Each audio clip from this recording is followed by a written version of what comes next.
Oi, gente! Bem-vindos a mais um episódio do Pod Takes. E hoje a gente tá com uma pessoa muito especial aqui. Ela é atriz e jornalista, a Catarina Martorelli, que começou no teatro aos 4 anos de idade. Ela já atuou em novelas recentemente, né, como Quanto Mais Vida Melhor, da TV Globo. Também participou do longa Rocinha, Toda História Tem Dois Lados. E recentemente o nosso curta-metragem amado, com Assim Depois, que eu fui assistente de direção. Então a gente já viu que o papo vai ser bem bacana, porque ela tem bastante experiência na TV, 15 anos, né? Se eu não me engano, eu falei errado. Isso. Como jornalista, né? 11 deles só na TV Globo. Então vai ter muita coisa interessante aqui. Seja bem-vinda! Muito obrigada, Tô feliz de você estar aqui Eu adorei hoje. o convite, adorei. Muito obrigada. E parabéns pelo projeto. Obrigada, Muito lindo. obrigada. Então vamos lá, né? Você começou ali no teatro aos 4 anos de idade, né? Como que se deu isso? Aos 4, isso. Na verdade, em casa sempre teve arte. Minha mãe foi bailarina. Minha avó também fez um pouco de balé. E minha mãe, ela é formada, graduada em educação artística. Na época legal. dela tinha esse curso, né?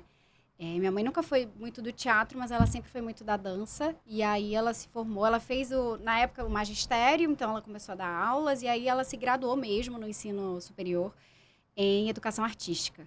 Mas eu acho que o ponto fundamental, assim, da minha paixão pela arte veio muito da escola. Eu tive, assim, o prazer e o privilégio, eu diria, de ter estudado numa escola que... Nessa escola era obrigatório ter aulas semanais de teatro, Ai, que arte legal. e música, musicalização, né? Porque isso não é comum, né? Não aqui no é, e eu Brasil. acho que deveria ser, na verdade, né? Porque a gente só forma pessoas mesmo se a gente der cultura, Sim. acesso à cultura, né? Eu acho que a arte, ela é tão importante quanto a Quanto as geografia, a outras matemática, o matérias, português, né? E aí eu tive esse privilégio, então eu tinha aulas semanais, do mesmo jeito que eu tinha aula de história, de matemática, de português, e isso foi muito mágico para mim, porque eu até contava os dias, assim, para ter essas aulas. Eu me destacava muito no teatro, principalmente. As peças da escola, eu sempre tinha papéis, assim, de destaque. Então, eu acho que a minha influência maior, apesar de ter arte em casa e da arte ser muito bem-vinda dentro de casa, que bom, Que né? bom, A gente né? Porque sabe tem que gente que não, infelizmente, não é mas eu acho que o fato de eu ter estudado toda a minha infância nessa escola foi muito importante, assim. Uma escola que não é acessível a todos, lá em Pernambuco, em Recife, né? porque você é de lá. Mas minha mãe era professora nessa escola, então eu era bolsista e foi realmente um você teve essa presente, assim. oportunidade. Hoje eu né, faço esses retrospectos e vejo o quanto que foi fundamental. Uhum. E aí você falou que tem um balé também na sua família, você também fez o balé, fez dança. Eu fiz um você pouco de canta balé. também, né? Eu canto, O balé, na verdade, assim, eu tenho uma facilidade, né? Eu tenho um entendimento com o meu corpo. Minha mãe também é professora de yoga a vida inteira. Minha avó foi professora de yoga a vida inteira. E essa coisa da relação com o corpo sempre foi muito presente em casa. Eu fiz pouco balé. Eu fiz na infância uns 2 anos. Fiz um pouco de danças folclóricas também. Dança cigana, um pouquinho. E adulta, eu voltei a fazer balé, assim, por 1 ano. Até me apresentei no teatro. Então, assim, foi bem importante pra mim. Mas não sou bailarina. Até gostaria de ser. Eu acho que é muito importante a gente ter essa relação. Mas eu sempre... é importante conhecer o corpo também, né? No geral. Muito, tudo, assim. muito importante. É uma relação... É impossível você separar, né? Porque tudo tem que pulsar dentro da gente. Não dá para ser algo facial, não dá para ser algo só físico, né? Então, é bem importante. Mas eu acho que o próprio teatro, né? A vida inteira fazendo teatro, me trouxe essa relação com o corpo. E a prática do yoga também, né? O yoga é algo que nos conecta integralmente, né? Corpo, mente, espírito, alma, coração. Então, não sou bailarina, mas... Tem essas eu habilidades. tenho... E você também é jornalista, né? Sim. Como que se deu esse caminho para o jornalismo? Porque tem muita gente na parte artística que vai para outras áreas também, às vezes até para uma questão financeira e tudo. Como que você... Que momento que chegou o jornalismo para você? Então, o jornalismo, quando eu era muito criança, eu dizia que eu queria ser atriz, mas que eu queria também ser bióloga, que eu queria ser também arqueóloga. Tinha essas coisas, né? Paquita da Xuxa. Mas eu sempre fui muito extrovertida, sempre fui muito comunicativa, sempre gostei muito de escrever e muito de falar, né? Demais. Não, mas fala bem, né? Fala super bem. E aí, na hora que a gente começa a pensar no que fazer, né? Infelizmente, a arte ainda é vista como algo que não é uma profissão. Isso, a gente tem quebrado muito esse paradigma, esse tabu, né? Porque eu acho que virou até um tabu para muitas famílias. Não, arte é hobby, né? Sim. Às vezes eu até vejo, a pessoa fala assim, eu sou fotógrafo. Aí perguntam, tá, mas você faz o quê? Mas não, eu sou fotógrafo, tá? Eu vi uma amiga comentando, que é fotógrafa, comentando isso, sabe? Mas é isso que acontece. Eu tenho muitos amigos músicos. Ah, que legal, você é músico, mas você trabalha com o quê? Eu trabalho com música. Então, assim, é muito louco isso, né? Mas eu acho que isso vem mudando. Mas naquela época ainda, né? Eu vou fazer 40, então já tem um tempo. A gente caminhou bastante, graças a Deus. Mas ainda tinha um pouco disso. Então, eu acho que meu inconsciente dizia... Ok, você pode ser atriz, mas você tem que ter uma profissão. Porque, né, o ator não era um profissional. Era como se fosse um hobby. Eu nunca pensei muito sobre isso, mas eu acho que era muito inconsciente. E aí, nessa fase de adolescência de me perguntar o que eu quero fazer, eu já tinha muito jornalismo dentro de mim. Porque, você é muito comunicativa, você fala bastante, você gosta de conhecimento, você gosta de conversar, de conhecer novas pessoas, de escrever. Então, o jornalismo é a sua, né? Eu até fiz um teste vocacional naquela época de adolescente para ter certeza, porque eu queria ser muita coisa. Até hoje eu quero ser muita coisa. Eu também, eu sei como é que é. Não é? E acho que é muito possível a gente ser o que a gente quiser ser. Sim. E aí foi interessante, porque esse teste vocacional eu falei, não é possível, deu pra música. E eu, uau, como assim, né? Porque eu sempre gostei muito de cantar, a música esteve sempre muito presente na minha vida. Eu sou uma pessoa que, quando eu era criança, eu escutava Chico Buarque, né? E não era porque minha avó dizia pra eu escutar, ou minha mãe dizia pra eu escutar, é porque eu gostava daquilo, né? Eu já tinha um gosto muito apurado. Mas, enfim, deu pra música. E aí, aquilo me fez entender, assim, que era uma questão artística, né? Mas deu muito também a parte de comunicação, enfim. Aí eu fiz jornalismo. Então, o jornalismo veio depois da arte, mas eu não vejo como algo completamente desassociado. Tem muita coisa diferente, tem. Mas eu acho que o teatro, a arte, me ajudou muito na minha profissão. Sobretudo porque eu sempre fui uma pessoa de gostar muito de televisão, de gostar muito do vídeo. E eu sempre escutei, né, em todas as televisões por onde eu passei, de que eu era muito boa naquilo que eu fazia, de que eu era muito natural, de que eu improvisava bem, de que, sabe, que tinha uma relação com a câmera muito próxima, né, e muito natural, era algo assim que fluía. E eu tenho certeza que isso vem muito da arte. Porque quando você faz arte, você se sente muito mais empoderado, você tem autoconfiança, você aprende a improvisar mesmo, a deixar fluir, né? Você não se deixa bloquear tanto. Se comunica muito melhor, né? Então eu acho que ajudou muito, sabe? Foi bem interessante, assim, essa escolha. E aí, por conta do jornalismo, eu tive que deixar a arte um pouco de lado, que foi um pouco sofrido, mas... E aí, você ficou 15 anos, né, como repórter. E aí, tem até... eu vi no seu elenco digital, tem algumas matérias e tudo, não tinha visto ainda você fazendo a matéria. Sim. E aí, é muito interessante, né? E como é que era o seu dia a dia como repórter? Uma loucura. Era você... deixa eu só te interromper um minutinho. Isso em Pernambuco, mas também você foi para outros lugares, né? Sim. Eu comecei em Pernambuco, no Recife. Também trabalhei em Caruaru, que é interior. Depois, Alagoas. Em Maceió, e depois Brasília. E depois eu vim para o Rio. Então, eu dei uma peregrinada aí. Mas sempre porque eu estava buscando estar sempre numa empresa melhor, num lugar que me trouxesse mais possibilidades. Então, eu sempre fui uma pessoa muito inconformada, ou seja, zero acomodada. Se eu, consegui uma vaga nessa televisão, que maravilha. Então, a partir daquele momento, tô aqui, tá ótimo, vou ficar por aqui. Não, eu já ia em busca de outra. Porque até você chegar lá, é chão. São muitos degraus. É se fazer conhecida, né? É dar visibilidade para o seu trabalho. Então, eu comecei em Pernambuco, trabalhei nesses... São 17 anos de formada, né? Ainda estagiária, já em jornal impresso, em 2 jornais impressos. Trabalhei com política, com cultura e com cidades. Bem diversificado, né? Bem diversificado, o que foi ótimo porque me trouxe muita experiência. E aí o meu último estágio antes de me formar foi numa televisão. E aí nessa televisão eu não podia aparecer no vídeo porque o jornalista, para aparecer no vídeo, ele tem que ser jornalista formado, né? Ou pelo menos deveria ser regra. Agora isso. mudou, né? Isso.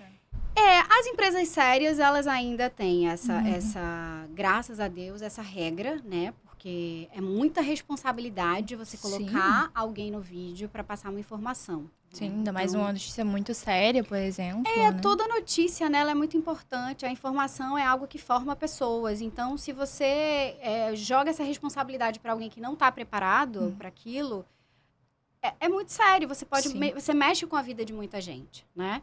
Então, eu ficava na produção, mas aí assim que eu me formei, um dia depois da minha colação de grau, eles falaram, você não quer ser repórter da gente? Eu falei, meu Deus do céu, é tudo que a gente quer na vida, né? Porque quantas pessoas passam por aquele período, aquele ato ali de desemprego, depois que você sai da faculdade? Acontece muito, né? Muito, é mais comum, né? Até do que você já sair empregado. E eu não tive esse ato, esse intervalo, que foi muito bacana.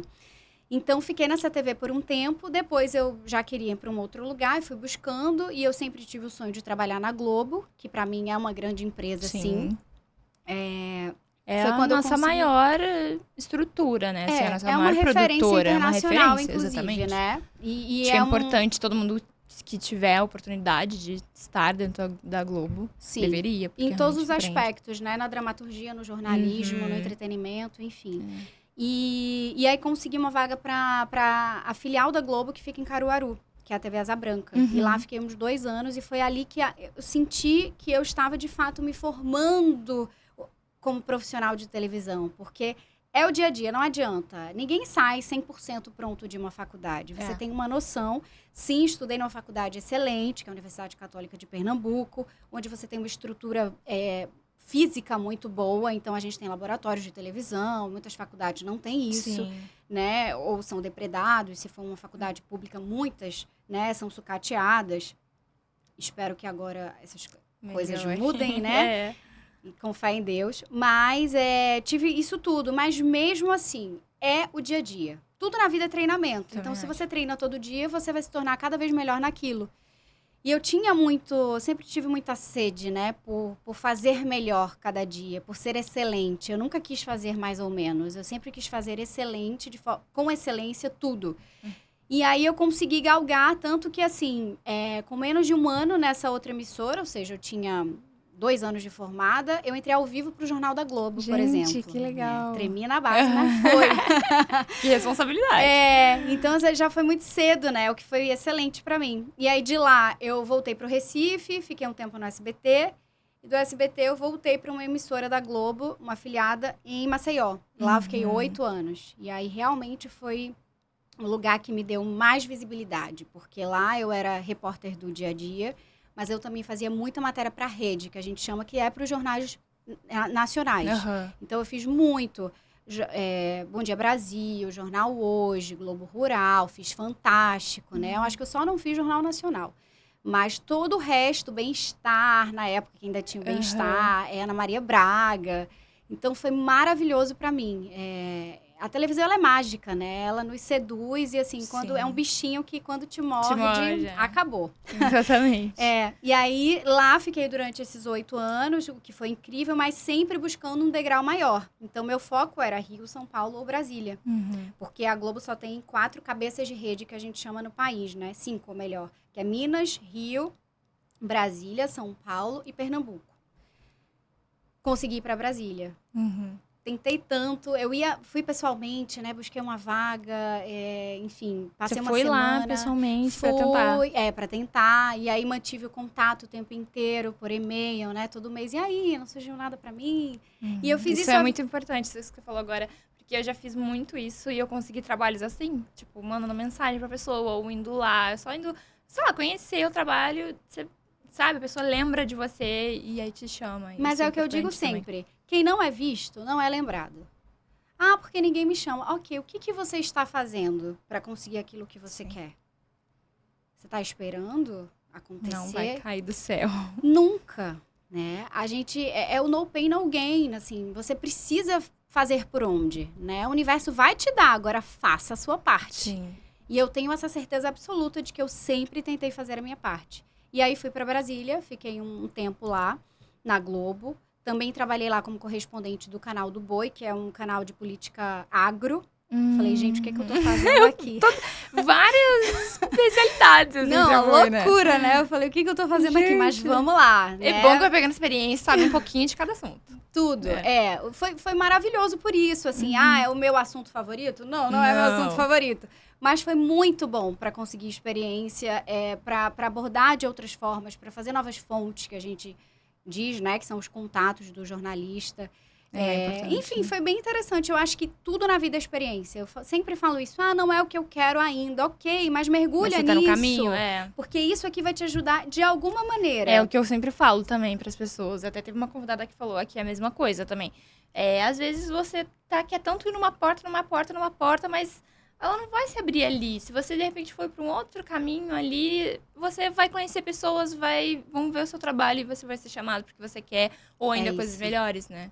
E faça excelente, busque a excelência em tudo que você está fazendo. Porque aquilo ali, tudo é passageiro, né? E aquilo também vai ser passageiro, já que não é aquilo que você quer de fato. Então, faça com excelência. Traga pra você, assim, não é o que eu quero, mas agora isso aqui é meu. Então, vamos, sabe, bater a bola no peito e fazer o gol. E aí, eu fiz o gol, né? Só que aí, quando eu tava lá, eu comecei a sentir muita falta de outras coisas. Eu sempre fui muito inconformada, zero acomodada. Então, eu comecei a entender que eu estava há 15 anos em televisão e que eu, como uma profissional múltipla que sou, eu gostaria de fazer outras coisas. Então, recebi um convite para ser social media, para ser a chefe de mídias sociais do maior Instituto de Saúde Pública do Distrito Federal, que é o IGESDF, que tem 6 unidades de saúde, acho que 6 ainda. E foi um grande desafio, porque daí eu saí da frente das câmeras para um bastidor, para uma coisa mais... não era nem de escritório, porque eu tinha que estar o tempo todo fazendo vídeo e fazendo foto, e entrevistando as pessoas. Então, eu busquei trazer um pouco da televisão para aquele dia a dia, porque eu não sou essa pessoa de estar sentadinha num escritório. Também não.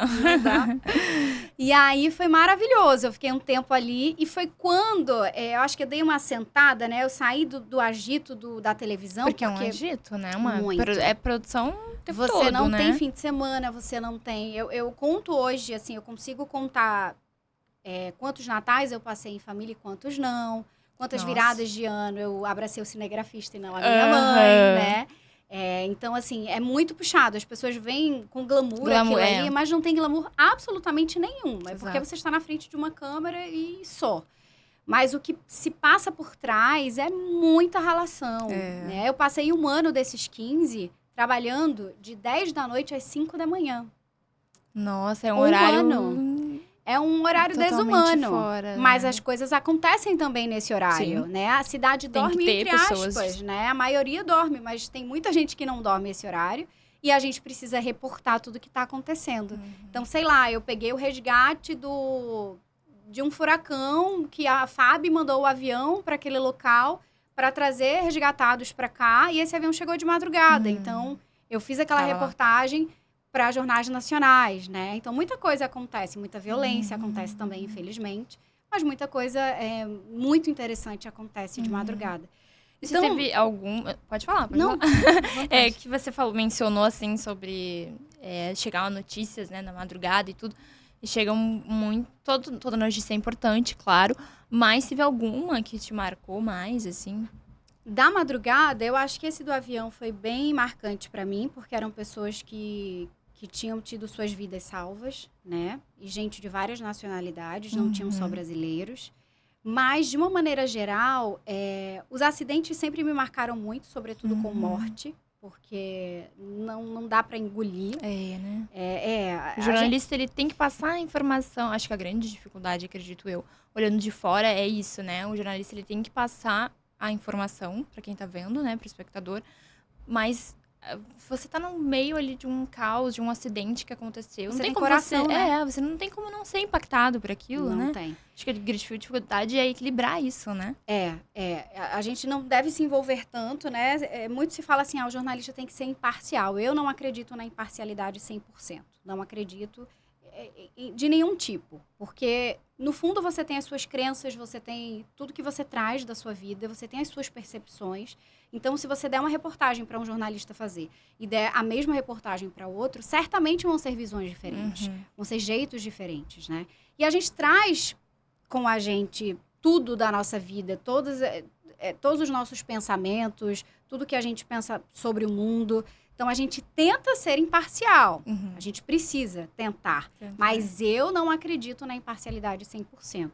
E aí, em casos como esse de morte, como que você vai ser imparcial e olhar aquele corpo ali estraçalhado na sua frente, né? Porque eu cansei de ver pedaços, né? E aí, você vai olhar aquilo, tem uma perna aqui, tem uma cabeça ali, tem... E não vai se impactar, né? Não tem como, né? Claro que você se segura, porque se você vai entrar ao vivo, vai fazer uma passagem é aquele momento da reportagem que o repórter aparece. Você precisa se concentrar e não trazer essa carga emocional. Mas é óbvio que você sente. E quando você vê um parente ali próximo chorando, né? Por isso que eu acho que a pior coisa que um repórter pode fazer, ao meu ver, é enterro e velório. Porque eu me coloco no lugar daquelas pessoas e eu não gostaria de ter um monte de câmera apontada ali para o meu maior momento de dor. Mas, infelizmente ou felizmente, a gente precisa mostrar algumas coisas. Acho que com muito respeito, né? Não tá escancarando nada. Mas, assim... Mas é importante mostrar, né? Em determinadas situações, sim, né? Mas eu acho que tem que ser tudo... muito distante, sem invadir. Eu acho que a invasão, ela é muito perigosa, sabe? E eu acho que o repórter, ele nunca deve perder o seu olhar de ser humano. Ou seja, o seu olhar empático, de se colocar no lugar do outro. Ok, se fosse comigo ali, como eu gostaria que aquele repórter agisse? Sim. Ok, acho que seria assim, então eu vou fazer desse jeito. Não colocar a necessidade de colocar aquilo no ar, né, em primeiro lugar. Eu acho que o respeito tem que vir antes. A notícia vai ter que ser dada. Ok, não pode mostrar, não invade o lugar, se a pessoa não quer. Dá de longe, deixa lá no cantinho, mostra que tem algumas pessoas ali e fala o que está acontecendo, né? Não é fácil. A vida de jornalista, ela é muito perturbada, né? Ela tem grandes alegrias, porque a gente tem notícias incríveis, né? Eu já dei muitas notícias felizes, mas ela tem notícias absolutamente devastadoras. Eu fiz uma enchente em Alagoas, uma cidade chamada Jacuípe. Em 2010, Alagoas foi tomada por uma enchente absurda que devastou muitas cidades, inundou muitas cidades. E eu lembro até hoje, assim, essa foi muito marcante para mim. Foi um desafio e eu sempre fui aquela assim, ok, vou, né? Eu nunca disse não para nada, para desafios. E essa cidade estava inundada, Jacuípe, e a gente não conseguia mais entrar na cidade. A gente estava na rodovia, porque a água, né, estava absolutamente... E aí eu liguei para o meu chefe de reportagem e falei, olha, eu não consigo mais passar daqui com o carro. Aí ele disse, e a pé? Falei, olha, a pé talvez dê, mas talvez eu precise nadar. Meu Deus. Aí ele, faça o que você achar que dá. Aí eu olhei para o cinegrafista, né, que são sempre muito parceiros, aí ele, vamos. Né? Aí eu olhei para o motorista, essa ligação com o cinegrafista. Olhei para o motorista, ele disse, não vou de jeito nenhum. Eu disse, ok, então fica aí. E a gente foi, vamos vendo onde é que vai dar. E a água subindo, e eu aqui relatando tudo que eu estava vendo, aqui assim, aqui assado, né, e indo, até que a água chegou aqui. E eu com o microfone aqui, o cinegrafista com a câmera aqui, e eu não tinha mais saída, ou eu voltava, ou alguém vinha socorrer a gente. Até que, eu vou rir da situação, porque, enfim, nesse momento a gente ri, avistei ao longe, um milagre, um cidadão dessa cidade remando em cima de uma porta. Meu Deus, uma porta. Vocês querem uma carona? Meu Deus, rir pra não chorar. Eu, por favor, obrigada. E a gente foi em cima de uma porta, percorremos a cidade inteira até um lugar em que a água estava bem baixa para poder descer, mas assim, eu vi tudo, né, de cima da porta. Era eu, cinegrafista, uma câmera muito pesada. Sim. E o nosso barqueiro. E aí foi muito triste, assim, né, ver aquilo tudo, porque eu vi as pontinhas das casas só, né? É bem triste, né? Então tem muita situação. Se vai ser aqui, vamos passar uma semana conversando sobre reportagens, porque foi muita coisa, muita coisa.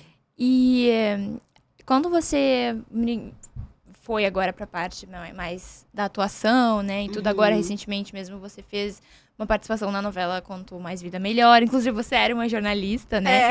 Então, assim, justamente misturou, né, essas duas profissões. O que você acha que uma ajuda na outra, assim? Uma profissão ajuda na outra? Porque Eu acho que ajuda absolutamente, né? Eu tenho um amigo que ele é ator em Alagoas e uma vez ele proporcionou pra gente, que era da emissora lá, uma oficina. Foi a nossa fonoaudióloga, porque a gente faz fono, né? Os jornalistas devem fazer, sobretudo de rádio e de TV. Até hoje eu faço, né? E aí ela proporcionou pra gente uma oficina de comunicação pra gente trabalhar melhor toda essa parte de comunicação, de gesticulação, de entonação, enfim. E aí ele me contou isso depois. Ele disse que chegou pra fone e falou, essa menina é atriz, viu? E eu nunca tinha dito pra ninguém que até os 20 anos de idade eu tinha atuado. Porque eu, dos 4 aos 20, eu atuei mesmo. Estudei muito teatro e fiz. Eu parei por causa do jornalismo, porque eu não tinha mais tempo pra respirar. E eu estagiava desde muito cedo, então eu passava o dia no estágio e à noite eu estudava. É pesado, eu sei como é. É muito, né? Mas eu acho que é necessário. E aí é algo que eu acho que ajuda absolutamente, né? Como eu disse anteriormente, me trouxe muito mais segurança, me trouxe muito mais naturalidade, me trouxe, acho que uma fluidez mesmo na fala, né? Porque antigamente o jornalismo ele era muito robótico, né? Ele era muito sisudo, né? Os repórteres de TV eram aqueles assim que não podiam sequer se mexer. Hoje em dia não eu podia mais gesticular muito. Hoje, na verdade, se você for sisudo dessa forma, você nem tem vaga no mercado mais, né? Graças a Deus, porque nós somos humanos, então o natural deve ser isso, né? Deve ser o gesto, deve ser a expressão facial. Deve ser, inclusive, a comoção em alguns momentos, né? Se você está dando uma notícia boa, por que você vai estar sério? É verdade. Por que você não pode dizer, olha, fulano ganhou na loteria? Olha que legal, né? Sorria. E não, fulano ganhou na loteria. Passou nenhuma emoção, a menos que ele vai né? dizer, e depois morreu. Né? Então, assim... Passa nenhuma emoção pra quem tá vendo. Né? Então foi muito importante pra mim.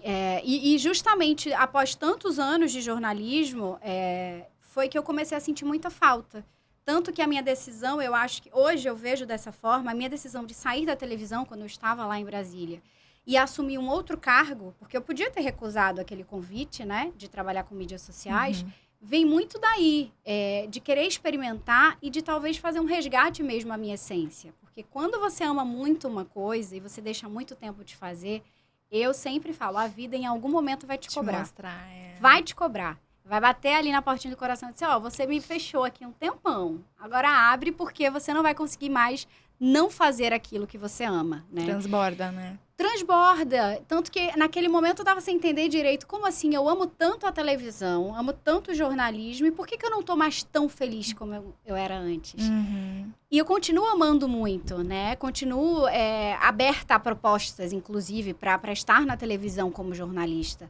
Mas não mais daquela maneira, né? Porque aí tudo acho que tem um prazo de validade também. O hard news cansa. O hard news faz você, em algum momento, querer assim, ok, já fiz tudo que eu podia fazer. Hoje eu digo, eu fiz tudo que eu quis fazer no hard news. Mas no entretenimento já é uma outra coisa. Então, né, estou aberta a esse lado.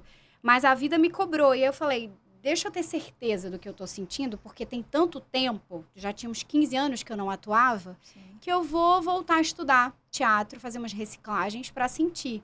E aí foi batata, né? Foi assim, quando voltei, eu ferrou. Isso, né? É isso. Foi quando eu vim pro Rio, né? Eu decidi vir passar umas férias no Rio, um mês estudando em grandes escolas, em grandes cursos. E quando eu voltei para Brasília... a gente tem uma gama muito grande, né? Tanto para teatro, para TV, para cinema. Brasília tem um polo cultural muito bom, né? Grandes atores são de Brasília, grandes músicos são de lá. Várias bandas. Muitas, né? Do rock, sobretudo. Mas o Rio é o Rio, né? São Paulo e Rio realmente são... É o eixo, né, ainda. É o eixo. E aí eu vim pra cá, fiz umas coisas lá e vim pra cá. E aí quando eu voltei pra Brasília, que as férias acabaram do trabalho, né? Eu voltei chorando, falei, eu não posso mais não fazer isso. Eu não posso mais fazer isso comigo, ou seja, me bloquear, né? tirar isso da minha vida. Eu não posso mais fechar as portinhas aqui para isso. E aí, eu falei, eu tô com 35 anos, eu tava na época. Eu vou esperar mais o quê? Porque a gente sempre coloca condições. Quando eu tiver com dinheiro, quando eu tiver... Gente, eu posso morrer amanhã. Agora, né? Posso morrer amanhã. Ninguém sabe. Né? A gente não sabe de nada. E aí foi quando eu falei, não, eu preciso ir. Eu não tenho dinheiro guardado, porque as pessoas acham que jornalista de TV tem muito dinheiro. E não, as pessoas vêm na TV ou vêm na internet e tá com muito dinheiro, e não é bem outra assim. realidade, né? Eles sempre tornam como regra os salários dos grandões, né, que a gente vê. Mas aquilo ali é, assim, 1%. Né? De 100% dos jornalistas é 1%. Eu não tinha nada, tinha um emprego que me permitia fazer online, como chefe de mídias sociais, mas ainda assim eu sabia que eles não iam querer. Vim pra cá, um mês depois eu fui demitida, obviamente. Mas eu me joguei aqui e tô por aqui até agora, né? 3 anos e meio. 3 anos e meio. Vivendo esse desejo de resgatar, de fato, aquela menina de 4 anos que começou a fazer teatro. Uhum. E aí, quando você veio pra cá, você, por ser pernambucana e tal, a gente sabe que ainda, infelizmente, às vezes sofre um preconceito, né? Existe na sociedade. Você sentiu em relação ao sotaque, Você tem muita experiência na TV, então você teve que neutralizar isso um pouco também, né? Esse é um assunto muito polêmico, né? Muito polêmico. Na televisão, a gente, quando entra na TV, ninguém chega pra você e diz, tira esse sotaque. Mas existe um burburinho no ar, né? De que é melhor você tirar um pouco. Então, como eu sempre quis, meu foco sempre foi Rio, São Paulo, Brasília, eu sabia que eu teria mais espaço, infelizmente, é uma condição, de ter um sotaque um pouco mais ameno, não tão forte. E aí eu comecei na fono desde muito cedo, né? Desde muito nova, eu comecei a fazer fono para dar uma minimizada. Não por vergonha do meu sotaque, absolutamente. Eu amo a minha terra, amo o Nordeste. E eu acho engraçado porque... Não é engraçado o sotaque, mas eu acho engraçado que quando, por exemplo, a gente gravou com você o Curta, né? E aí você falava lá, todo mundo... Não se diz que ela é pernambucana, sabe? Esse sotaque totalmente neutro, que a gente vê em novela, assim. Aí... parava, ela ia falar com a gente, via aquele sotaque tão lindo, carregadíssimo. Eu ficava, gente, como é que pode, sabe? Mudar é um botão automático, é muito engraçado. Muitas pessoas perguntam, como você consegue, né? Parece que quando liga o REC da câmera, você tá ali... Mas eu acho que é treino também, né? Eu fui treinada para isso durante 15 anos em televisão. Sempre fazendo TV, sempre fazendo fono para dar uma amenizada. Eu acho que a palavra neutralizar, que tanto se usa, ela é muito equivocada. Porque o que é um sotaque neutro? O que é o neutro? É o X do carioca, falar 3, porque eu falo 3 porque eu sou pernambucana, lá também é assim. Mas é o X do carioca ou é 3 do paulista? Ou é o porta do interior de São Paulo? Ou entende? São tantos, né? São muitos. Então, quem somos nós para dizer, o sotaque neutro é o carioca, é o paulista, né? Então, assim, é um termo que eu acho muito perigoso, mas é carregado de preconceito, porque, então neutraliza aí. Neutralizar é o quê? Então, na minha época, e até hoje é isso, é você falar com o T e o D de São Paulo e do Rio, sabe? É você não falar eu tinha, é falar eu tinha. Esse é o neutro. O que não é neutro, sabemos. Sabemos que não. Porque... Mas, enfim, é isso que acontece. É uma pena. Mas, muitas vezes, para você chegar lá, você precisa se submeter. E aí, eu tinha uma escolha de me submeter e conseguir chegar onde eu queria. Ou não me submeter e ficar ali, né? E eu não queria ficar ali. Eu sempre quis mais. Então, eu precisei passar por isso. Mas eu tento trazer isso muito para a dramaturgia também, né? Quando o ator está fazendo um gaúcho ou está fazendo um descendente da Itália, ele precisa alterar ali o sotaque para aquele papel. Então, eu acho que nós cumprimos na vida muitos papéis. E eu sempre encarei a repórter e a apresentadora como um papel também. Então, se nesse papel eu preciso tirar um pouco do meu sotaque muito aberto, eu vou tirar. Mas eu não vou deixar de ser quem eu sou. Estou apenas cumprindo um papel. Eu acho que eu trazia isso para o meu inconsciente para sofrer menos. para não pensar que eu estou sendo menos eu, sabe? E na atuação é a mesma coisa, né? Então, por isso que eu digo que estão muito conectadas essas profissões nesse sentido. E dá pra gente trazer isso para qualquer outra área, né? Nós cumprimos papéis. Então, a Jordana filha, ela é diferente da Jordana cineasta. Quer dizer que elas não têm nada em comum? Elas têm muito em comum. Mas são papéis, são posturas, são jeitos de se expressar. Claro, se você conseguir encaixar os dois e ser você em todos eles, é maravilhoso. Por isso que talvez na televisão eu tenha me destacado, porque eu tentava, de fato, ser muito autêntica. Eu não era diferente do vídeo do que eu sou no meu dia a dia, né? Só que eu trazia talvez esse sotaque um pouco mais ameno. E ok. E aí, quando você veio pro Rio também, aqui você fez o longa... Rocinha. Rocinha. Toda a história tem dois lados. E aí, a gente sabe que tem muito preconceito também ali sobre as favelas e tudo, porque as pessoas acham que só tem bandido lá dentro, né? Que só tem gente com arma e droga, não sei o que. Não é bem assim, a gente sabe que zero, né? Zero. E às vezes a gente tem esse estereótipo, né? Tem essa imagem na nossa cabeça. Então, você foi fazer um laboratório? Como que foi a sua preparação para fazer personagem? Foi muito interessante, porque eu nunca tinha entrado no morro na vida, né? Nos morros cariocas. Existem favelas no Recife, por exemplo. Existem grotas. Em Maceió a gente fala grota, porque se aqui é morro, em Maceió é para baixo. Você desce, né? Já tinha entrado muito ali, porque fazendo matérias, né? Reportagens. Mas aqui não. E quem é de fora do Rio, quando vê as reportagens sobre o Rio de Janeiro, a gente tem uma visão de que se eu vou à favela, eu vou ver um fuzil a cada esquina. Eu vou escutar tiro o tempo inteiro. Sim, eu vou ver gente ensanguentada, né? Quando eu vou pro sul lá, as pessoas às vezes têm muito essa questão do tipo, você não consegue andar na rua. Tem gente que acha isso, né? É isso. Falam, não consegue andar na rua, você vai assaltar na cama. Não é bem assim, sabe? A gente vive uma violência, claro, a gente sabe que existe, né? Uma situação bem complicada aqui, mas que a gente consegue viver, não é bem assim, né? Como não é bem assim. Até hoje, eu moro há 3 anos e meio no Rio, eu não presenciei um assalto, eu digo em qualquer lugar da cidade. Eu não presenciei tiroteio na Rocinha. Acontece, mas não presenciei. Ao contrário, eu vi uma comunidade de muita gente trabalhadora, de muito estudante descendo e subindo para ir para sua escola, para ir para sua faculdade, sabe? De muita gente batalhadora. É um lugar que a gente sente assim, caramba, como é que as pessoas vivem dessa forma? Sim, porque o acesso lá ao que a gente tem aqui embaixo, digamos assim, é muito menor, né?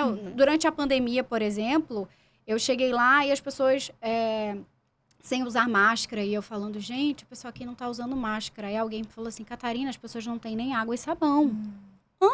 A gente vive numa realidade, né, que às vezes não se dá conta. Não, a gente não tem noção. Então, só que infelizmente, o que a gente vê na mídia, que acontece, a mídia não está mentindo em falar que houve tiroteio tal, que houve confronto com a polícia. Só que como isso sempre é o que vem à tona, é o que se destaca, acaba que a gente vê tanto esse destaque, que a gente acha que o Rio de Janeiro é aquilo, né? Em Recife eu já fui assaltada, aqui no Rio eu não fui. Em Recife tem muita violência também há muitos anos, né? Então, assim, é porque o Rio tem essa coisa, claro, existem todas essas facções e enfim, é uma história muito antiga. Os morros, existem esses grupos, né? Mas...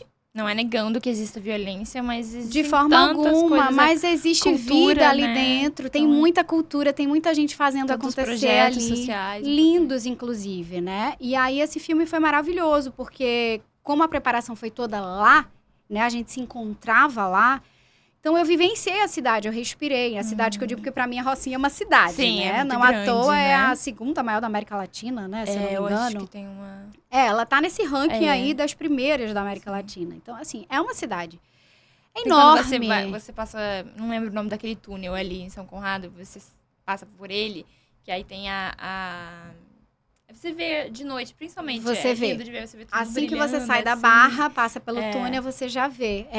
Então, é mágico, assim, né? Tem um restaurante lá em cima incrível, por exemplo, né? Com chefes e tudo mais, e chique, e comidas incríveis. Então, a Rocinha é um lugar que tem muita história, que tem muita cultura, que tem muita gente batalhadora. não podemos jamais rotular, né? A gente tem que ter muito cuidado com o que a gente diz pelo que a gente vê. Então, você está fazendo esse julgamento, então antes de julgar, dá uma passadinha lá primeiro. Não é tirando o que a gente sabe que acontece ali, mas aquilo não é somente violência, né? A Rocinha não é somente tráfico, não é somente boca de fumo, não é somente gente com fuzil. E não somente a Rocinha, mas todas as Todas. A Rocinha tem muita coisa incrível, tem muita gente boa, tem muito empreendedor, né? Então foi muito bom pra mim. Eu não vi um fuzil. Os fuzis que eu vi foram do filme. Sabe? As armas que eu peguei eram do filme, eram armas de mentira, obviamente, né? Então, foi muito incrível porque se desconstruir, né? O ator, ele precisa se desconstruir muito, né? A gente costuma falar... quando a gente está estudando atuação, que a gente não pode julgar nossos personagens. Sim. Então, para você não julgar o seu personagem, você precisa entender qual é a realidade dele. Para você, enquanto ator, ou seja, eu, Catarina, não julgar, para que eu não julgue quando eu for fazer a interpretação daquele personagem. Então, foi maravilhoso, assim. Foi uma experiência muito rica. Foi difícil, porque foi na pandemia. O acesso é muito complicado ali, né? Então, eu andei muito de mototáxi. Eu me aventurei aí de carro, mas assim, eu sofri, porque eu pensei que ia ser derrubada pelos mototaxistas, né? Sim. Então, é uma cidade realmente que respira de outra forma. Teve um dos atores do filme, que até ele nem atuou no final das contas, porque teve um outro projeto, que ele passou um mês dormindo na Rocinha. Ele disse, você não está entendendo que aqui ninguém dorme. Assim, é barulho o tempo inteiro. Então, o mesmo barulho que ele escutava pelo dia, de moto, de pessoas falando, de gente subindo e descendo, de ônibus, de tudo, ele escutava à noite. Então, não dorme. É um lugar, assim, é preciso estudar bem a Rocinha. Merece um estudo muito profundo, porque é uma outra realidade e eu adorei conhecer. Que legal. E aí, você mencionou também, trabalhou, né? Trabalha como social media. Sim. E como que é esse trabalho? Como que você desenvolve ele hoje em dia? Começou naquele convite, né? Lá em Brasília, em que eu chefiei esse setor. E, na verdade, eu era chefe de mim mesma, porque me chamaram para chefiar um setor que só tinha eu, você, né? Maravilhoso isso. Bem como... Falei, olha, que empreitada foi essa? Mas ok. Então, eu fazia tudo, né? E eu vi que eu tinha jeito, porque apesar de ser um outro veículo de comunicação, né? A televisão é um, o jornal é outro, o site é outro, a rede social é um outro veículo. Ela conversa muito com a televisão, porque a rede social, ela tem imagem, ela tem texto, ela comunica, né? Ela vende, ela convence, ela informa. Então, eu comecei a trazer a minha experiência de TV e de jornal impresso para a rede social. E deu muito certo, assim, o retorno que eu tinha no dia a dia nas unidades de saúde era, Catarina, a gente está adorando. Ai, foi tão bom me ver naquele post. Que legal aquela história daquela paciente que você descobriu, né? E começaram a se sentir importantes, porque, de fato, não havia um retrato fiel da realidade daquelas unidades. Como eram unidades públicas, são ainda hoje, as pessoas só veem a mídia falando mal. E, de fato, tem muita coisa para melhorar. Mas tem muita coisa boa. É a questão da peneira, né? Que olhar você quer colocar ali. Então, ok, temos muito a melhorar, mas tanta coisa boa acontece, né? É legal que as tantos profissionais enxergam, né? maravilhosos estão ali salvando vidas. Quantas histórias de pessoas que vieram de outra cidade porque esse hospital era melhor. Gente, estão falando mal do hospital, mas para aquela pessoa, aquele hospital é muito melhor do que o hospital da cidade dela. Então, eu comecei a colocar isso e vi que era um viés interessante. Quando eu vim para o Rio, eu me vi sem emprego, me vi me dedicando absolutamente à carreira de atriz, porque quando você quer uma coisa, essa coisa tem que ser o seu plano A e o seu foco número 1. Você pode até ter outras coisas que você leva junto, mas essas coisas, elas não podem estar à frente dessa. Senão, essa daqui você não vai alcançar. Sim. E a carreira de atriz é uma carreira absolutamente instável. Você não tem... Às vezes, você recebe um convite para fazer um teste mais tarde, daqui a 2 horas. Ou amanhã, de tal hora, e você não tem negociação de dizer, não pode ser tal horário. Não, pode, querida, eu já tô te dando uma oportunidade, né? Então, tem isso, né? Não existe isso, né? Então, eu precisava, de fato, me dedicar. Então, eu queria algo em que eu pudesse trabalhar para me manter de alguma maneira, até porque o Rio de Janeiro é uma cidade muito cara. Sim. Mas muito, né? As pessoas acham, você veio de Brasília. Não, aqui eu tenho 3 vezes mais gasto do que em Brasília. Caro. É muito, em todos os aspectos. E aí eu falei, eu preciso fazer alguma coisa, eu preciso usar o que eu tenho de experiência, mas eu não consigo, no momento, estar numa televisão. Eu poderia, eu queria um emprego aqui na TV tal. Poderia, com a experiência que eu tenho, eu acho que eu até conseguiria. Sim. Embora o mercado não esteja bom. Mas eu não podia fazer isso, porque aí eu ia de volta repetir o que eu fazia antes, né? Eu ia me dedicar em plantões e plantões na TV e não ia me dedicar à parte artística. E eu era uma pessoa, ainda sou desconhecida artisticamente. No jornalismo, não. Então, para que eu me torne conhecida, eu preciso me dedicar.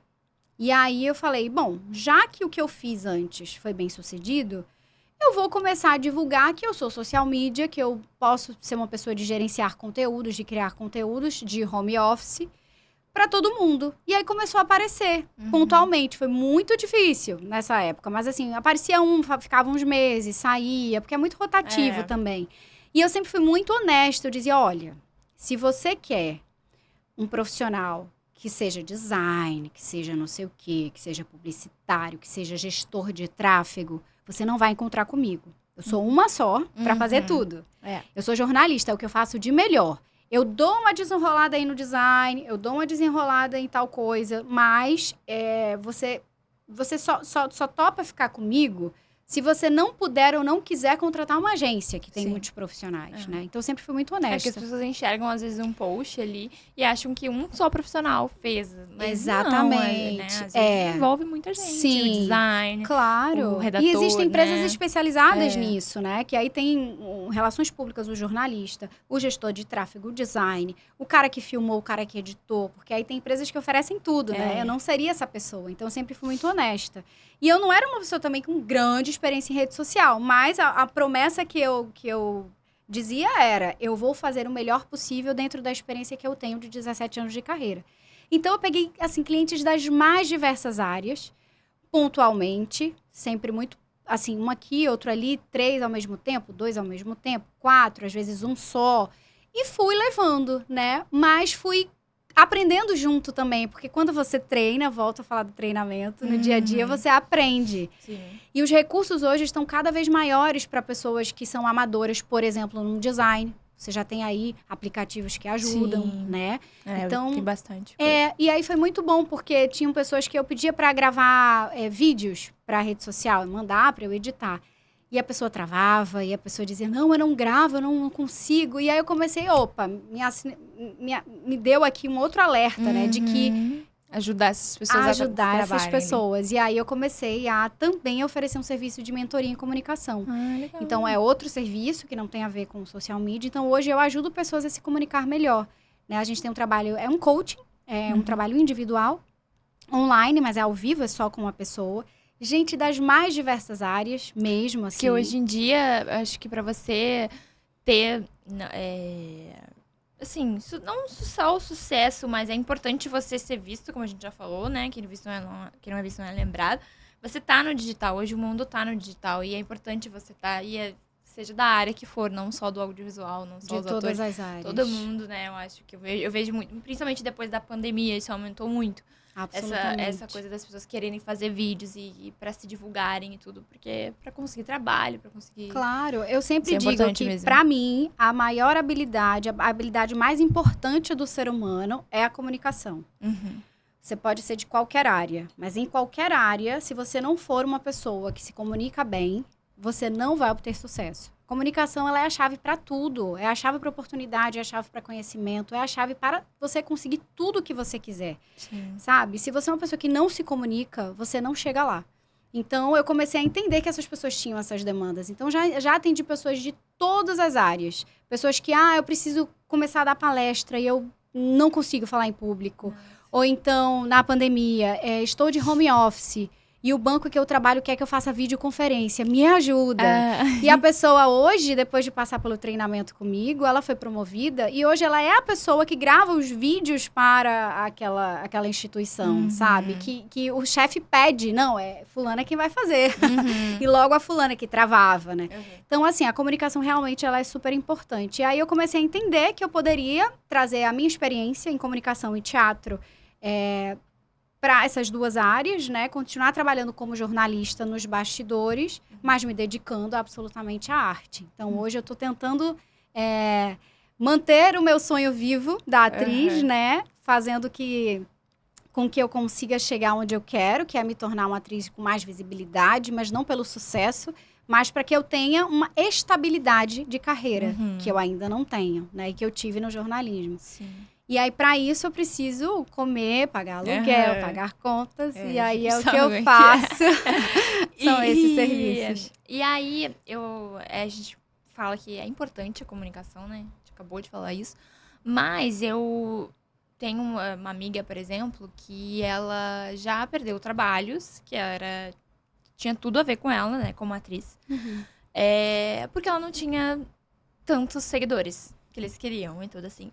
E aí, eu vi ela falando disso, e eu já vi outros atores também, até pessoas mais conhecidas, falando sobre isso. Então, assim, a comunicação, você tá no digital, é importante. Mas até que ponto que você vê que isso atrapalha, né? Porque ela era ótima pro papel, sabe? Assim, pelas características que ela me deu, que pediam do personagem, ela tava perfeita. Sim. Ela só não tinha quantidade de seguidores.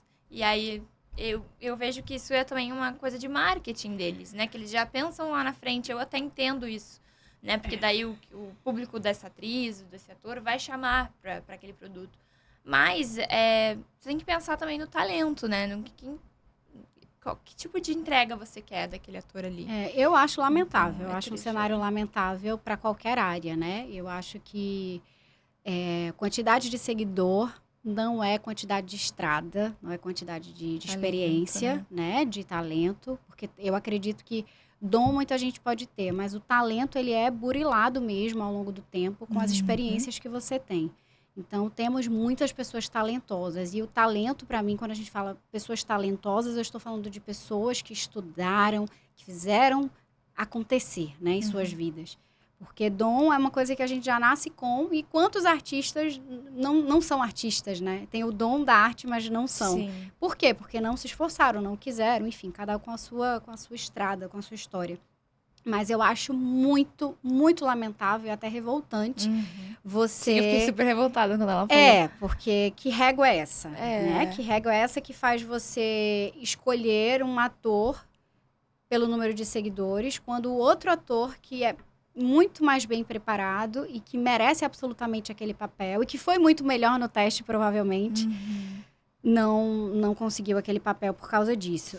Acho que ainda existem muitas empresas, instituições e televisões e companhias sérias e que têm essa visão de que uma coisa não tem absolutamente nada a ver com a outra. Mas existem produtos hoje que têm esse olhar. Eu lamento, eu acho que é revoltante, mas a gente não pode desistir também, né? Sim. Eu acho que quem é bom sempre vai conseguir o seu lugar ao sol. Talvez não a quantidade de lugares que ele gostaria, mas vai conseguir. E é o que eu sempre falo, né? Quem desiste nunca vai saber como foi, né? Exatamente. Todo mundo que conseguiu sucesso até hoje só conseguiu porque nunca desistiu. Então, que isso também não nos faça desistir. Que a gente possa mudar essa chave, né? Mais cedo ou mais tarde. Acho que existem casos raros em que, sei lá, me perguntam muito, o que é que você acha de uma pessoa que saiu do Big Brother e vai pra novela? Eu não sou essa pessoa que posso julgar isso, né? Porque, por exemplo, uma pessoa que é talentosíssima e que o talento veio depois, ou seja, ela foi treinada para isso, ela estudou, ela se esforçou, é a Grazi. Sim, é um grande exemplo. Mas nítido, né? algo que não pode ser regra. Senão, todo mundo que sair do BBB vai virar ator, né? Um ator, ele se constrói, ele não vira. Ninguém vira uma coisa, né? Exatamente. Muita gente chegou para mim, você virou atriz agora? Não, essa atriz está sendo construída desde os 4 anos de idade, né? Talvez só agora vocês estejam sabendo disso. Eu acho que não é nem questão, a pessoa participou do Big Brother, não tem problema nenhum. O problema é ela tirar o espaço de quem estudou, de quem tá ali batalhando há muito tempo. E você vê que a pessoa não teve tempo de lapidar pra estar onde tá, né? É isso. Então, eu acho que existem exceções, como a Grazi, por exemplo. Mas que isso não vire regra. É claro, a gente sabe que os diretores, eles têm um olhar muito apurado. Às vezes, eles, né, batem um olho em alguém e dizem, essa pessoa é ator. É atriz, Mas ela nem sabe ainda. Às vezes Sim. acontece. Tem gente que, como assim eu sou atriz? E aí quando começa a fazer, caramba, sou mesmo. E aí vai estudar, e vai experimentar, e vai se jogar. Agora, simplesmente tirar de um Big Brother e jogar numa novela é muito perigoso. Acho que o caso da Grazi é um caso interessante, porque ela foi colocada numa novela num papel menor. Eu acho que aí, ok, eu até entendo, porque é como o mercado de trabalho, né? Quantas pessoas aí acabaram a faculdade Sim. e aí vão buscar um emprego? Ah, tem que ter X tempo de experiência. Quem é que vai dar a vez para um recém-formado? Sim. Precisamos que alguém dê essa vez. Então, eu tento fazer esse paralelismo para não crucificar tanto casos como o da Grazi, né? Mas que não seja regra. Senão você vai pegar todo mundo que se formou, todo mundo que se dedicou, vai colocar na lata do lixo e vamos tirar qualquer pessoa da rua, você vai ser ator, vem fazer a novela. E né? ela, a gente viu a evolução, né, ao longo do tempo. Você vê muito nitidamente grande, né? E um estudo, a gente percebe que ela estudou bastante, né? Não é simplesmente chegar ali e fazer, até porque atuar é algo de muita responsabilidade. Sim. E é talvez por casos assim, de tirar alguém do nada e jogar para fazer uma novela, que a gente continua sendo uma categoria pouco valorizada, uma categoria que é vista como hobby, né? O velho, você é atriz, que legal, mas o que é que você faz da vida, né? É uma batalha constante. Eu acho que é a gente se manter firme, né? Lutar por essas políticas públicas, lutar sim por Lei Rouanet, que as pessoas, né, precisam entender. Apedrejam e não entendem como funciona, não é nada daquilo. E buscar e cobrar também, né, do poder público, né? Essa volta da secretaria, ou melhor, do Ministério da Cultura. É muito importante. Foi muito importante, né? Acho que o sindicato aqui do Rio também tem sido muito bacana nessa postura de não ficar autorizando o registro profissional para qualquer pessoa. Sim, eu vi então, né, disso. tem casos recentes em que não é ator, não vou autorizar que faça a novela. Estude, faça como todo mundo, estude, faça um curso, submeta seus documentos aqui para uma avaliação. Só porque é conhecido, é uma pessoa famosa que eu vou ter que abrir, né, uma exceção. Quantas não tem problema exceções? nenhum você querer ser, mas se prepare antes, como as outras pessoas É também isso, fizeram. né? Então, eu acho que a gente ter esses pilares fortes faz com que a nossa categoria não desmorone. Sim. Embora tenha tanta força, né, contrária para que ela caia. E a seguir. Acho que é isso. E vamos falar um pouquinho sobre o... Vamos. Como Assim Depois, que é o nosso curta-metragem, né? Que eu fui assistente de direção, primeira assistente de direção. E, maravilhosa, tá, gente? Maravilhosa. Fui eu que achei a Catarina, tá? E como que foi sua primeira experiência com cinema universitário? Como que foi a sua experiência? Foi muito... Puxa um pouco o saco, tá? Mas eu só falo verdade, você sabe. Claro. Foi incrível, eu fui muito surpreendida, né? Porque a sociedade tem um preconceito muito grande com tudo que é universitário, né? Como se fosse algo menor, como se fosse algo amador, né?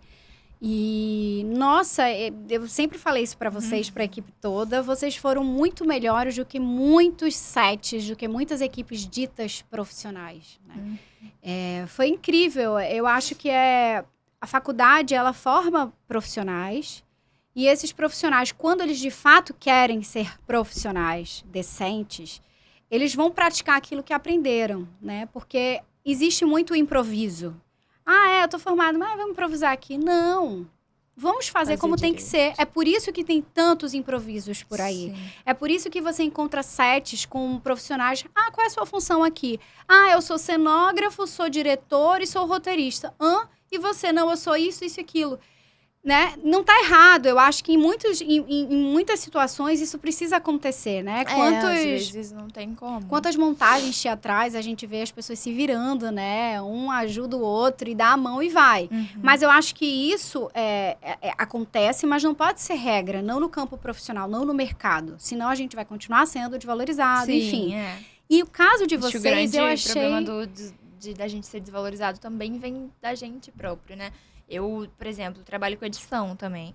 Aí, por exemplo, se eu cobro um valor muito abaixo do que os meus outros colegas, eu também tô desvalorizando aquela profissão, aquele trabalho ali. Porque, poxa, a gente tem um gasto pra fazer aquilo ali, a gente tem um tempo pra fazer aquilo ali. E aí, eu fico ruim comigo e com os outros, né? Eu atrapalho a mim e aos outros. Então, acho que tem muito isso também, né? Tem. Sem dúvida. Quantas vezes eu fazendo esse papel aí de social media, precisando absolutamente para estar aqui no Rio de Janeiro, mas tá muito caro.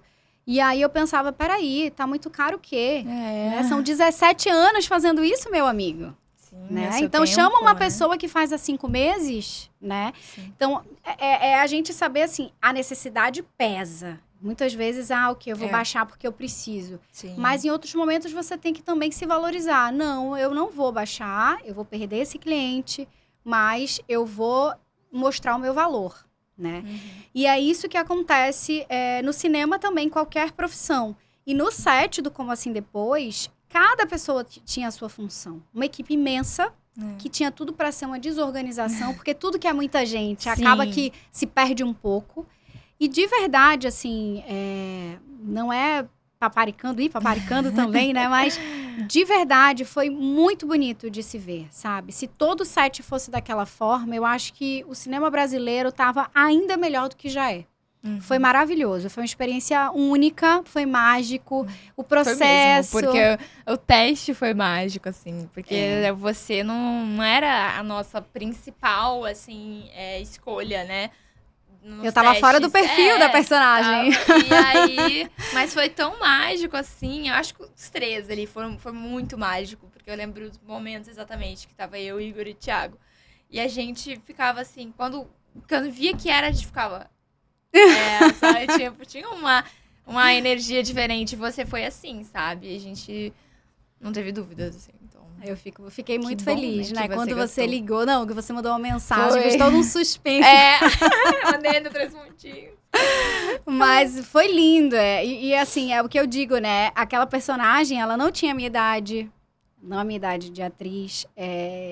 Era uma personagem que foi pensada para ser negra, para ser muito jovem.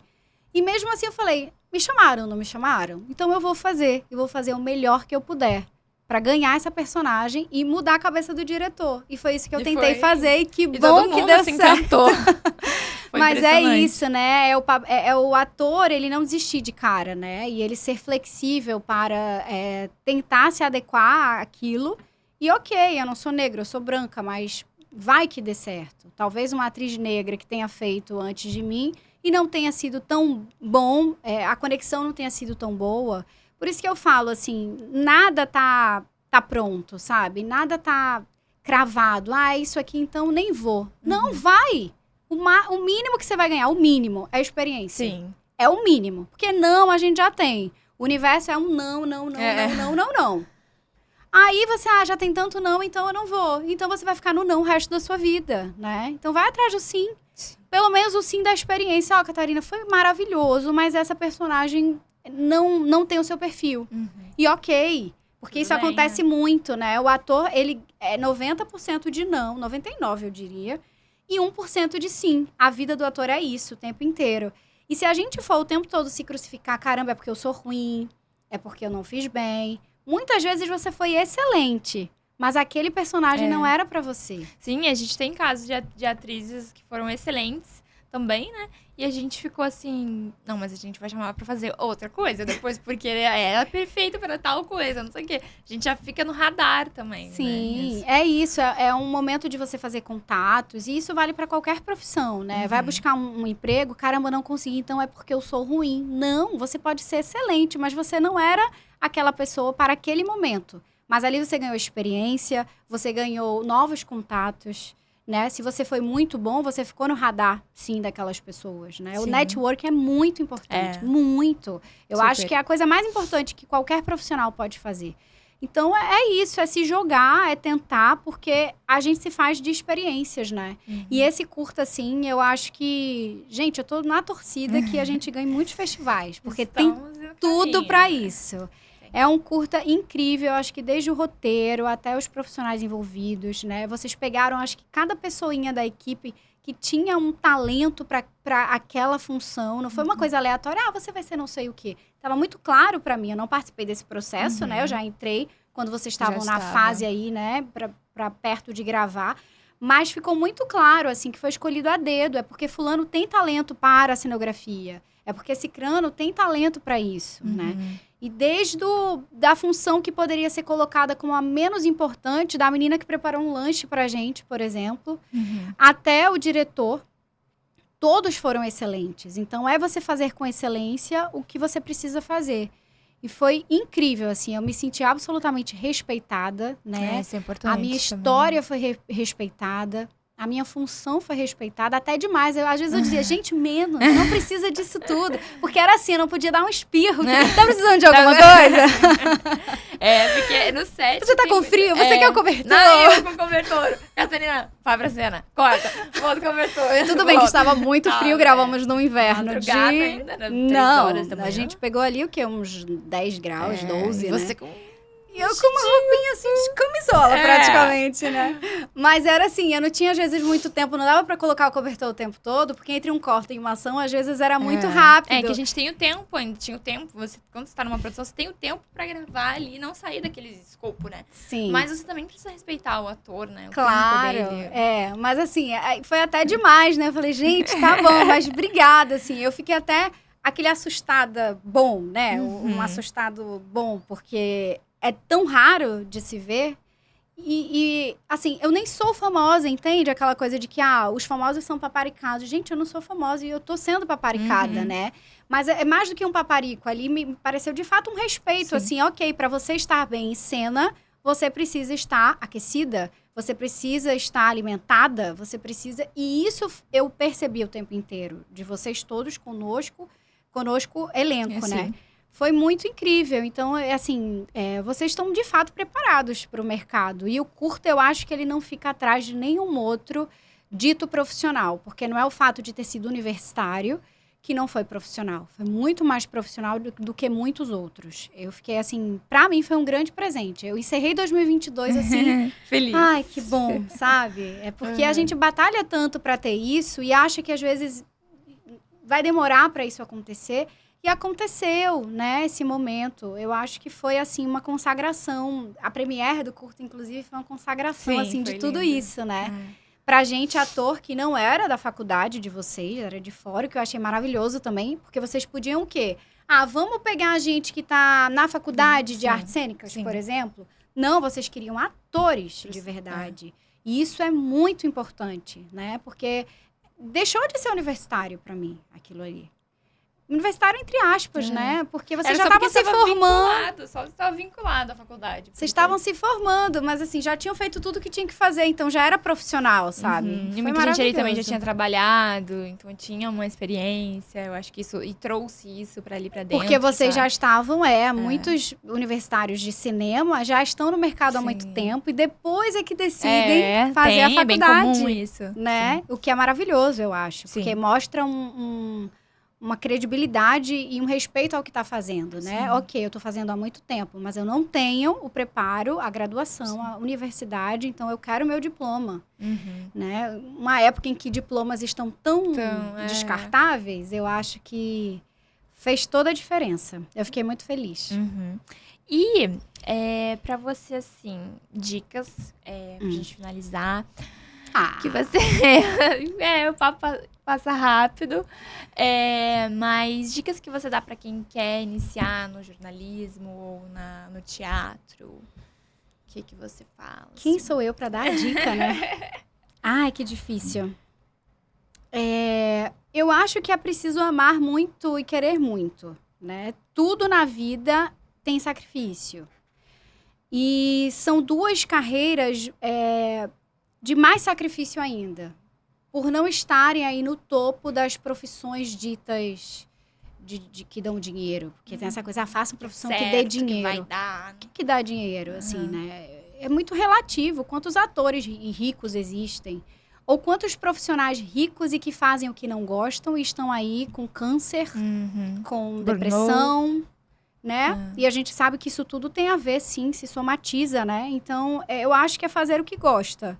Ah, quer ser jornalista? Ok. Você quer mesmo? Ou é alguém que está dizendo que você tem que fazer? Isso né? é importante. Não escute os outros. Na hora de decidir o que você quer fazer, escute você. O que lhe preenche, o que lhe faz feliz, o que lhe faz acordar e trabalhar com aquilo, né? O que lhe faz acordar e estudar com gosto aquilo que você está estudando. Se isso tudo mexe no seu coração, se é aquilo que você quer, se é o que você vislumbra, eu me enxergo, vou fechar o olho aqui, eu me enxergo daqui 20 anos fazendo aquilo, maravilha. Não que você precise morrer fazendo aquilo. São coisas diferentes. Eu acho assim, naquele momento você se enxerga daqui a 20 anos fazendo aquilo, me enxergo, então faz. Ah, mas por que não dá dinheiro? Ah, por que não sei o que? Não ouça. Não ouça. Porque aí são os bloqueios e crenças dessas pessoas. Não traga as crenças delas para você, né? Cada pessoa tem suas crenças, seus bloqueios, então deixe as crenças delas com elas. Tem as suas próprias. Suas crenças estão lhe bloqueando para isso? Não, então faça, né? E quebre as crenças que possam estar lhe bloqueando. Agora, se daqui, fez, foi maravilhoso aqui, daqui 10 anos, caramba, isso já não me faz mais tão feliz. Tá tudo certo. Quem disse que você tem que nascer pra fazer aquilo e morrer fazendo aquilo? Tá tudo certo. Infelizmente é uma coisa que colocam muito ainda na cabeça das pessoas quando estão no ensino médio. Que é que você tem que decidir agora o que você vai ser pro resto da sua vida. Gente, é o maior absurdo da vida, né? Eu já achava Primeiro, com isso um 17 absurdo. anos, 16, você decidiu o que você vai fazer pra vida. Primeiro que ninguém, absolutamente nenhuma pessoa de 50, decide o que vai fazer até morrer. Você decide o hoje. No hoje, é isso que você quer? Faz. Eita, cheguei no segundo período, não gostei, não era bem aquilo. Tudo bem. certo. A gente só sabe fazendo. A gente vive no achismo. Eu acho que eu gosto de jornalismo. Ok, aí você vai fazer, vai experimentar para ver se é aquilo mesmo. Porque o dia a dia de uma profissão é absolutamente diferente do que a gente acha. Sim. Não tem, eu adoro cuidar das pessoas, vou fazer medicina. Opa, não é bem assim. Você pode a até gente cuidar das entra- pessoas fazendo caridade e ter uma outra profissão, porque talvez cuidar das pessoas numa profissão não seja exatamente aquilo que vai te fazer feliz, né? E às vezes a gente entra numa faculdade e vê, querendo uma coisa, e vê que tem milhões de outras possibilidades que também nos enchem os olhos, né? Super! Por exemplo, a faculdade de teatro, né, de artes cênicas, aí as pessoas, porque artes cênicas é para quem quer ser ator. Não necessariamente. Você vai ali, eu não fiz a faculdade, mas eu sei que ali é um leque, né? Você tem tudo, cenografia, roteiro, montagem, 1000 coisas que você vai estudar. E quantas pessoas terminam essa faculdade de artes cênicas e se tornam professores de teatro? Sim. Arte educadores. Eu, por exemplo, estou fazendo agora minha segunda pós-graduação em arte e educação. Que legal. Sabe? Falei, eu preciso estudar outra coisa, conhecer outras coisas. Então, eu vou pegar uma coisa que eu gosto, que é passar para as pessoas o que eu sei. E uma outra coisa que eu gosto, que é a arte. Eu vou exercer a arte e educação? Não sei se vou me tornar uma arte educadora de exercer no dia a dia. Mas, de qualquer maneira, vai ser uma experiência incrível para mim. Vão ser novos conhecimentos, um novo olhar sobre a educação, sobre a arte e o contato da arte com as pessoas, como isso trabalha o cérebro, como isso trabalha a vida, sabe? Então, eu acho que tudo é válido. É não se acomodar. Porque eu adoro cinema. Aí você, não, então ela vai ser ou diretora, ou roteirista, ou A gente já pensou só logo cenografia. nessas, né? Ok, ela pode adorar cinema, mas isso não impede, porque ela também ama veterinária, que ela faça veterinária. Né? Sim. Então, eu acho que, assim, somos seres múltiplos, estamos em constante transformação. A Catarina de hoje não vai ser a Catarina de amanhã, Sim. e nem foi a de ontem. Então, por que eu também não posso mudar a minha visão sobre a minha carreira, sobre o que eu quero fazer? A qualquer momento a gente pode mudar. E que a gente pare de ser questionado com relação a isso. Caramba, você era tão boa repórter. Por que você fez isso com você? Eu fiz isso comigo porque eu quero ser mais feliz do que eu era. Exatamente. E ache legal, sabe? Queira a felicidade do outro. Então, você fez isso por quê? Apoie, né, o outro. Apoie. Você não sabe. A cabeça do ser humano é um mundo. Você não sabe o que se passa ali dentro. Então, não julgue sem saber o que está acontecendo. Para você, a pessoa era um excelente... E vai continuar sendo. Escutei muito isso. Você deixou de ser jornalista. Eu não deixei, não Nunca deixarei vai deixar. nunca. Né? Eu amo o que eu faço. Mas eu também amo fazer outras coisas. Então, eu posso agregar. Sabe? A nossa jornada é de, né, você nasce e você segue ali. Você tá numa linha, que pode ser reta ou não. Mas todo passo que você dá, você tá agregando coisas.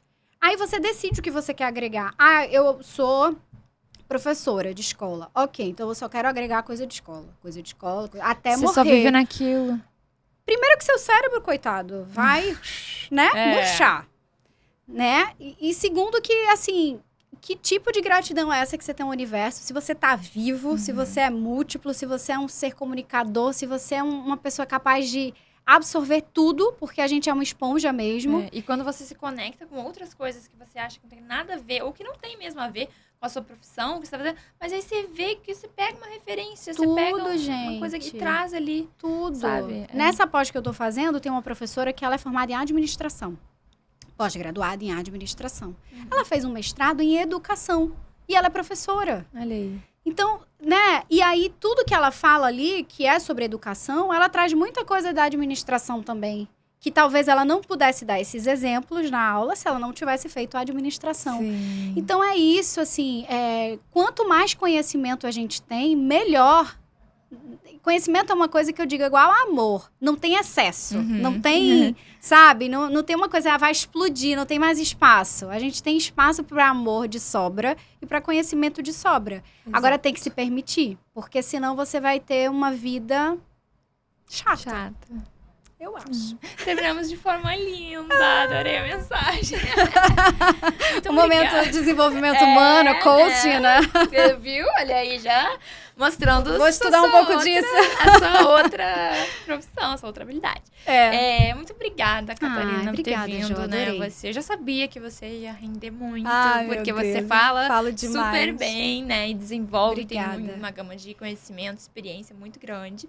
Então, muito obrigada por estar aqui. Eu que agradeço a oportunidade. E espero que as pessoas tenham gostado, né? E assistam esse episódio, comentem. Falam aí as suas redes sociais pra galera. Tá bom. Né? O Instagram é @CatarinaMartorelli. Martorelli com 2 L's e I no final. Eu acho que o Instagram é o melhor, porque aí lá você tem acesso a outras plataformas, YouTube, né? Verdade. Mas eu acho que o Instagram hoje é o que eu uso mais. Então, serão muito bem bem-vindos todos.